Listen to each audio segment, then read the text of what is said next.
信任这个东西，其实在提问的过程中，因为人和人都有气场，就是我们能感受到对方微妙的，比如说恶意或善意。如果我是带着一个恶意说去挖坑，你用再美好的言辞去包装这个问题，对方也会感受到，他也会抗拒。当你是追问一件事情，而不是想要带着一个偷窥的状态，所以在这个过程中会建立安全感，会建立信任。它是需要你去感受，它其实这个手感是需要慢慢去触摸，千锤百炼出来的。他就是欠缺经验，然后问题都很虚。关键是易立竞在这个阶段，他一直在讲，我不太习惯跟别人分享他的人生，所以他等着别人跟他探讨我怎么样做主持人，怎么样提问。现在当今社会，我们身边有很多朋友也好，我们的观众朋友也好，大家其实都很想要努力去寻找到您说的这种热爱又为之这个沉迷的工作。那我们如何能够去找到呢？因为其实我觉得还是蛮多人没有去找到的。找到自己热爱的职业这件事儿确实挺难的，有人终其一生都没有找到。对，每个人都不一样。我的路径就是靠走量，因为我在做记者之前，工作过6年，做过很多其他的职业。但是每一个职业的话，我都觉得说，哦，就是这样，不过如此。直到我做了记者这个行业之后，才知道说，哦，原来是这样的。对，还有这样的一种职业。明白。走量这个，我觉得它其实是一个比较有效的方法，你确实是可以去快速的甄别或者是甄选，自己这个不同的赛道适不适合自己。但是这个会不会有一个沉没成本或者是试错成本的问题呢？咱们的这种尝试，您觉得跟年龄会有关吗？进入到他非常熟悉的领域，谈到沉没成本、试错成本，他明显非常自如，这是个挺好的问题。很好，他找到一个点。对啊，问一个前辈主持人，我想从你那儿得到获取一些信息、一些经验，我听出来了。慢慢进入到他想要的东西了。我个人会觉得跟年龄没关系，因为你说他如果在一个行业里已经做了8年、10年的话，这可能是跟性格有关。每个人就看自己的，你在意的得失是什么。比如说，有人会寻求稳定感，他觉得如果出类试错的话，那个安全感可能会太折磨他了，会让他更痛苦的话，那他就是个加减乘除嘛。你算一下自己的取舍得失，你到底要什么？你如果可以承受住无趣，就不存在什么沉没成本之类的。因为出来之后试错的话，那它就是冒风险的，你可能就是不知道下一份工作在哪儿，下一个月的薪水谁开，或者说我在这儿的话做几天，我可能就是不开心，然后我就又跳槽。明白您的意思，尊重自己的选择，然后跟着自己的心去出发。那其实，在节目的最后呢，因为我们也有一档节目叫《令人心动的 offer》正在录制当中，有一些非常稚嫩的崭新的主持新生的面庞。那其实大家也都非常喜欢您的这个主持大前辈，您能有一些什么样的建议给到我们这些主持新生吗？感觉后边真的是渐入佳境的事。我觉得就是看看你走的路是不是你热爱的，你热爱的路，你不要光看到它光鲜亮丽的一面。你还要知道它背后光亮之后有什么。如果这2方面你都能接受，那你就过好每一天，每一个当下，往前走，别再环顾四周。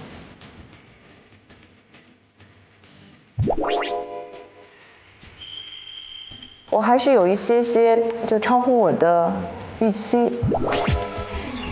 那其实今天我们的访谈内容也差不多了，也非常感谢我们易老师的时间可以参加我们这次的会客厅。如果大家还喜欢继续有新的内容的话呢，也记得锁定我们的频道，下周的同一时间再跟大家一起来听喽。拜拜，谢谢易老师。谢谢谢谢谢谢老师，客气了，稍微有点紧张，不好意思。我看出来没关系，刚开始的话都会有紧张，脸上汗都出来了。对不对？拿张纸擦擦汗吧。作为新人很不错，很不错了，而且是跨专业啊，跨界。有的时候我们会从被采访对象的状态来判断这场采访成不成功。被采访对象最差的状态是抗拒的，然后其次差的是困扰。迷茫。对他只要愿意跟你聊，我觉得就是一个相对比较好的状态。是的。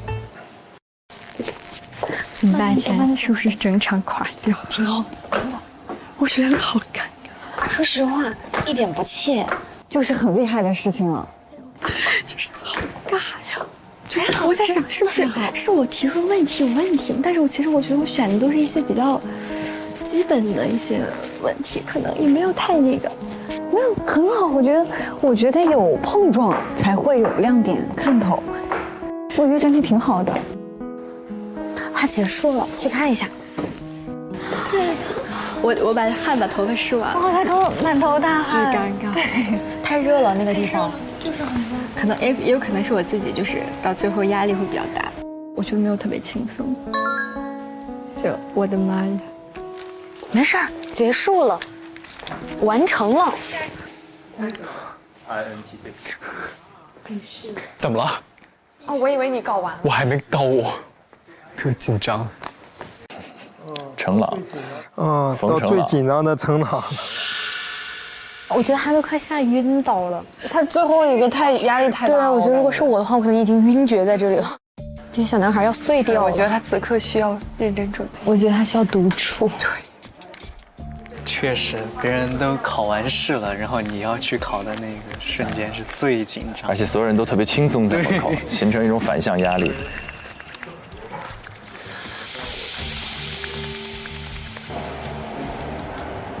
老师们好，我叫冯程朗。拿的那个玩偶是什么？哦，这个是我的一些小挂件。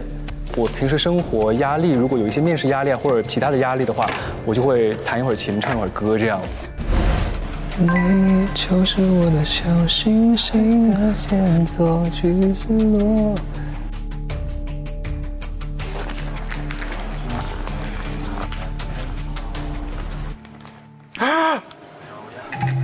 他怎么了？他下来了，那就是我了。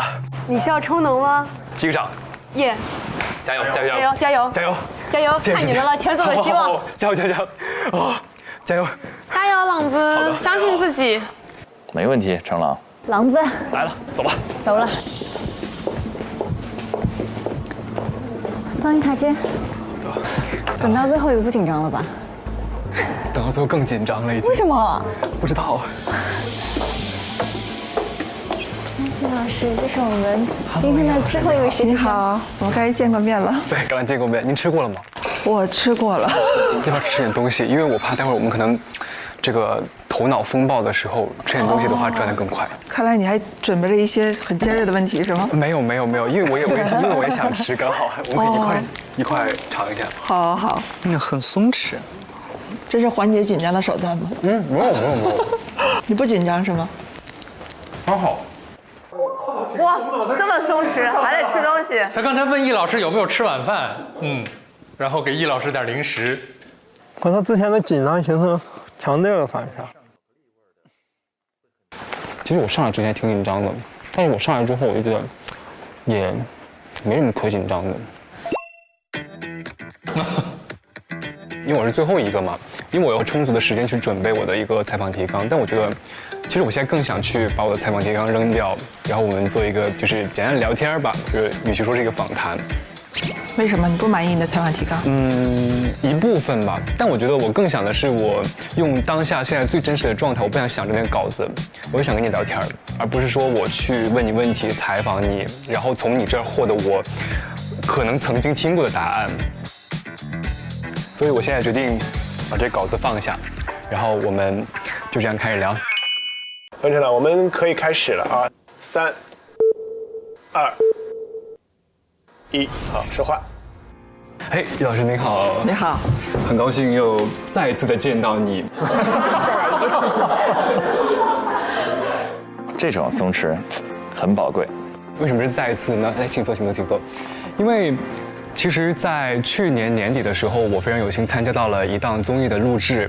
火星吗？对，是的，对，我就特别有缘。你知道，我记得那期当时是我听到有易老师来的时候，我特别激动。因为我感觉哇，有种意外之喜。曾经我在自媒体上刷到过很多有关于易老师的一些切片，所以我特别想要拥有一个机会去真正的了解易老师是一个什么样的人。刚刚为什么我们要握个手呢？因为当时在那期综艺的录制当中呢，您说到，就是你在一些1v1的采访当中，你会感觉到非常有压力，非常紧张，所以希望通过我刚刚那双手一个正常的温度，能够让你感觉到放松一点。不错，是个不错的状态。我觉得还不错，开场不错。他找到一个点，但是易老师也有这个自己的经历在里边。讨喜，非常好，对啊。首先，我想进行几个简单的快问快答。第一个，您觉得您喜欢做一个主持人吗？您的答案是喜欢做一个主持人，但我从来没有想过这个问题，因为你怎么界定的主持人和你认为的主持人是哪一种？因为我们主持人是细分很多种的。比如说，或者换个问法吧，您觉得您喜欢你现在的职业吗？他不适合问快问快答。就快问快答有时候可能适合像梁田这种感性的或者偏娱乐一点的这种太理性，他会把你这个问题先分析一遍。对，他要求我这个答案有没有漏洞，不能让你抓住漏洞。换个问法吧，你喜欢你现在在做的事情吗？我接受，接受。你接受，就是在这背后没有热爱在吗？因为我现在做的事情并不只是单一的去做采访，我现在有很多种其他的工作。明白。所以我接受现在的生活状态。好，来第二个问题，就是其实我们在网络上，我们搜“易立竞”这3个字的时候，往往出现的一堆形容词，比如说像冷静、理智、冷酷，或是一针见血。您觉得在这些形容词里边，有哪些是比较贴切你自己真实的状态呢？我觉得可能都有点儿，因为人是复杂的，因为人是圆形的，它不是一个切面，它可以严肃，也照样可以有趣，这不矛盾。那你觉得还有什么说漏的吗？就是网友对你就是说的一些形容词，你觉得你自己还想给自己加什么样的形容词在自己身上呢？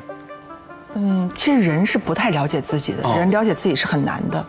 那我觉得我可以给你一个答案，我觉得是漂亮。谢谢。对。他要问什么？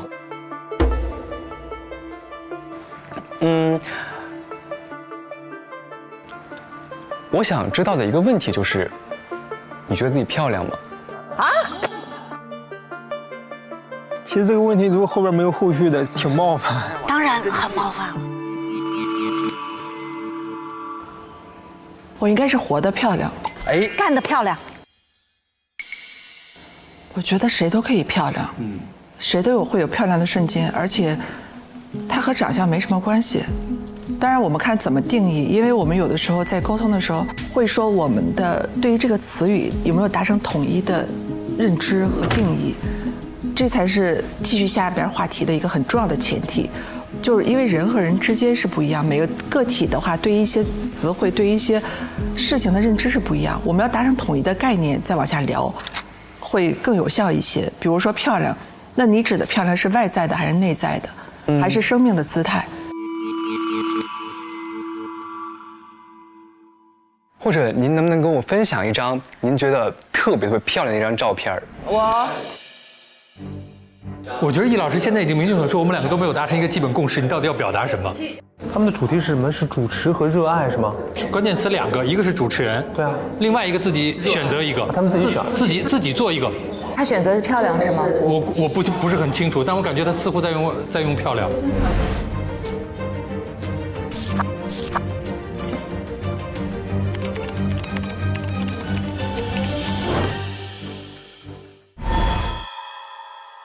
因为我觉得我特别想要通过这次机会，我去了解更多关于你的故事。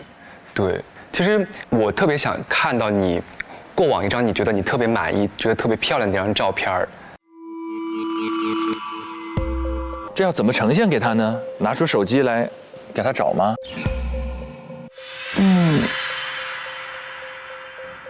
我觉得现在拍就可以。每一步都给他救回来了。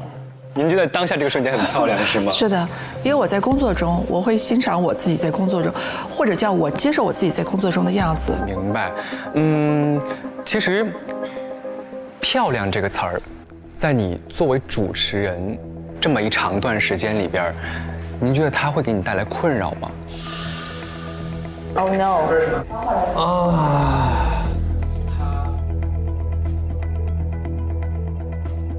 他是什么意思？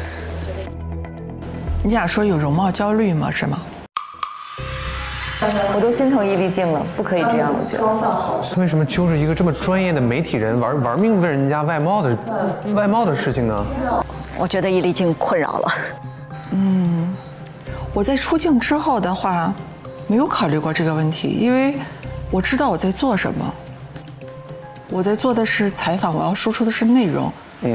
但我知道我是专业的，因为坐在那个位置上的时候说，你首先需要考虑的是你的是否专业，而顾虑不到说你的形象。其实我出镜之后的话，在做主持人的时候，我更多的是焦虑我的内容。以前文字记者不需要你什么妆发呀之类的，然后所有的这一套流程，在做出镜之后，这个事情对我造成了很长一段时间都造成困扰。我专心致志在准备我的采访提纲，然后化妆师、造型师什么的化服装，然后什么要穿什么样的鞋，然后在你面前在那儿忙成一团，特别打扰我。我就是跟这件事情和解，其实花了我很多时间。我有的时候我说出过这样的话，我说这不重要，我说我提问的不好的话，我采访的不好，就你打扮的再漂亮又能怎么样呢？因为对我来说专业性很重要。易立竞在努力的捕捉，帮他再往下挖掘这个关键词可以有的纵深。但是你坐在镜头前的时候，你需要面对镜头，面对观众，然后你周围的团队的话，他们也有他们的职业和他们的职业要求。你需要完成你的工作，你也需要配合别人完成他的工作。那个不是在做文字记者，不是单打独斗，它是一个团队的工作。所以你的形象的话，无论是不是大众认为怎么样，在你现在这个状态下的话，它必须是他们的职业要为你加分。当你妆造好之后的话，比你妆造之前的形象，你会看到自己在镜子前样子，你会觉得说，确实很好看，确实很好看。易老师还是很有素养，意外得到了一个好故事。其实我今天准备了一份小礼物给老师。我待会儿再揭晓。就其实我觉得漂亮这个东西，它在我们作为一个主持人，它是不该被定义的。外貌的漂亮那是一种漂亮，内在的漂亮也是一种漂亮。就是我们作为主持人，我觉得我们需要去由内而外的做到都漂亮。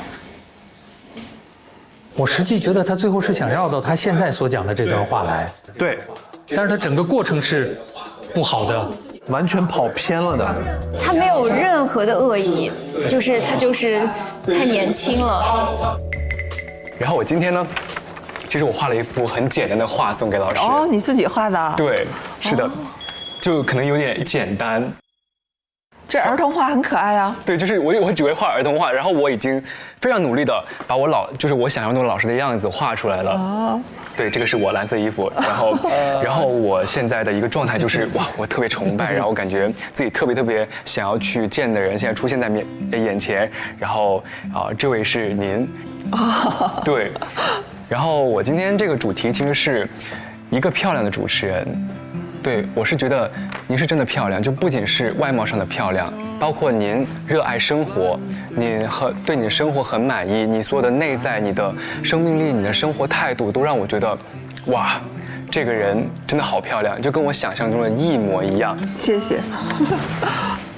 很珍贵，谢谢，太可爱了，来给大家看一下，一个漂亮的主持人，你这真是用心了。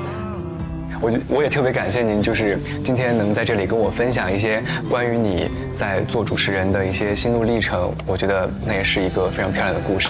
好，谢谢您，谢谢。好，但是怎么说呢？歪打正着，他也确实激发了易立竞几段很精彩的回答。我觉得他是想让易老师说出更重要的是内在。他真的这个开始，我还觉得，哎呦，难道冯正朗会给我们一个完全不一样的状态？可是我听到后半段的那个访谈，我是真的很难受。这边老师好，易老师，你们好，辛苦了，易老师。好久不见，好久不见，辛苦你了，辛苦你了，太不容易了，好久不见，好久不见。易老师，你好。您坐，请坐。好。采访一下您的感受。您的感受？我的感受好难，太难了。我感觉您在忍耐。没有，就是会试着调整自己，就是说，哎，他们是学生，是年轻的孩子，就是你需要有一些耐心。这中间的话，可能都会有一丝丝的就觉得说，哎，就是这样的一愣的瞬间，哎，然后他大3，对，真的就是这样瞬间，哎，然后。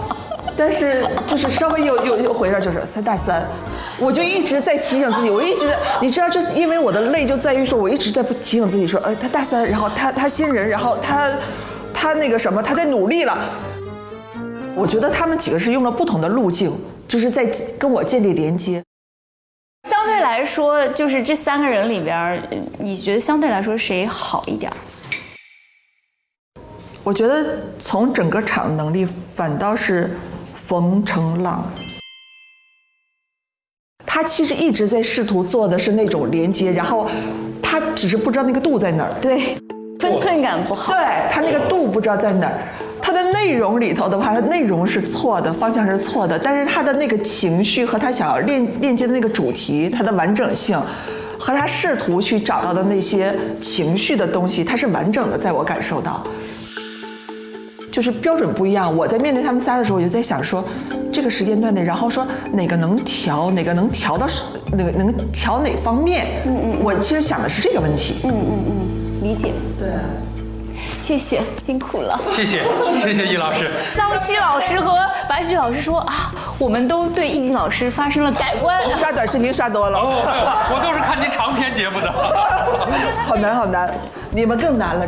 我们还要再待一会儿。对，你们继续好不好？难题归你们。拜。好，易老师再见。拜拜。复盘了。这个很重要哦，因为我们待会儿投票，很多线索在里面。我们来评一下每组的情况。2个组的第一要出来，因为他们是有相应的拿到积分的，以及2个淘汰。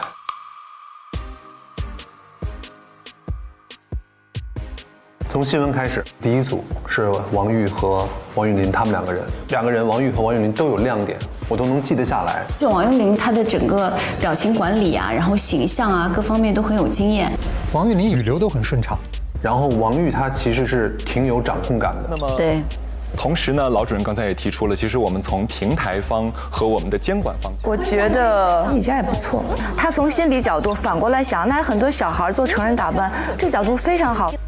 我觉得他有一个问题，就是他左右嘉宾的观点已经。我想提出一点，我觉得比较单。这个是不行的。从感官上来说，张诗雯非常大气，而且台风极其稳健。而子泰他因为耳机的问题，他那1分钟其实是开了天窗的。好，那第2组访谈，我觉得刘奎自己的输出比嘉宾多，自己的观点比嘉宾的观点还要再给的更猛烈。但他又表现出一个非常谦卑的一个姿态。我觉得彭真超出我的预期，就是他是完整和成熟的一个访谈，但他略微有一点点没有经验，他应该多准备几个快问快答。冯成朗就是他会绕在一些问题里边。上次综艺录制的时候，您穿的是一身新中式的一个外套。张宁宁今天整体表现很怯很弱。林蔚有一个吃亏的地方，你知道吗？他太像小孩，他没有问题，他很多时候都不是问题，就是一个感觉，一个表达。不过还是那句话，他们就那么短的准备时间，在我看来是非常关键的一个很要命的一个问题。但是我们真的在讨论的时候，其实是他对于这个问题本身。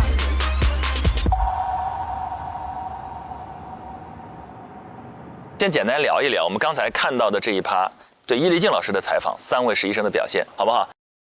我可能会更喜欢杨凌卫一点。凌卫，你是一如既往。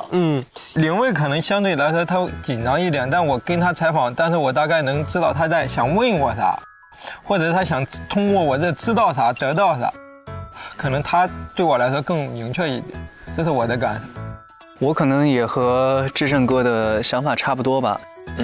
而且我觉得其实那个林蔚，他中间不是出了点小状况嘛，但是他很好的在那个状况当中又进行了一些调整，是，然后后面问的问题也越来越好，而且我觉得他后面问的问题是能让嘉宾能够互动起来的，而且也是非常具体实际的问题的。是的，我也是觉得这个杨林蔚，首先觉得他跟之前其他的选手不一样的是，我觉得他的声音特别的温柔，这也是他自己的一个特点。他非常没有攻击性，他非常甜美的声音可以让你放下防备。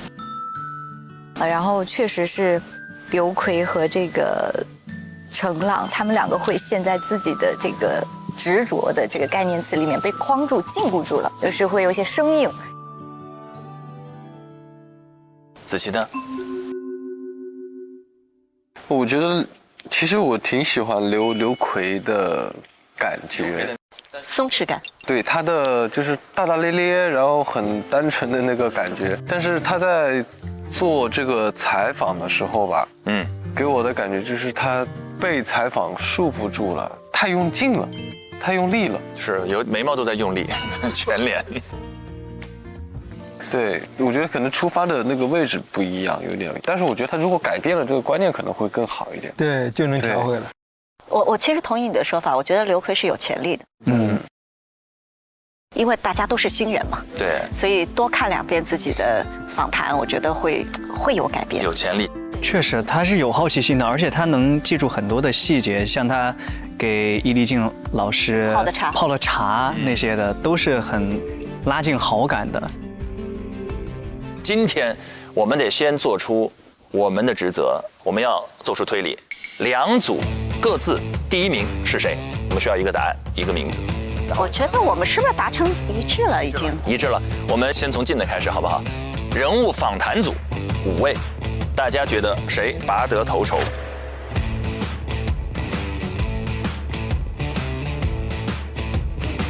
访谈组，我认为庞征。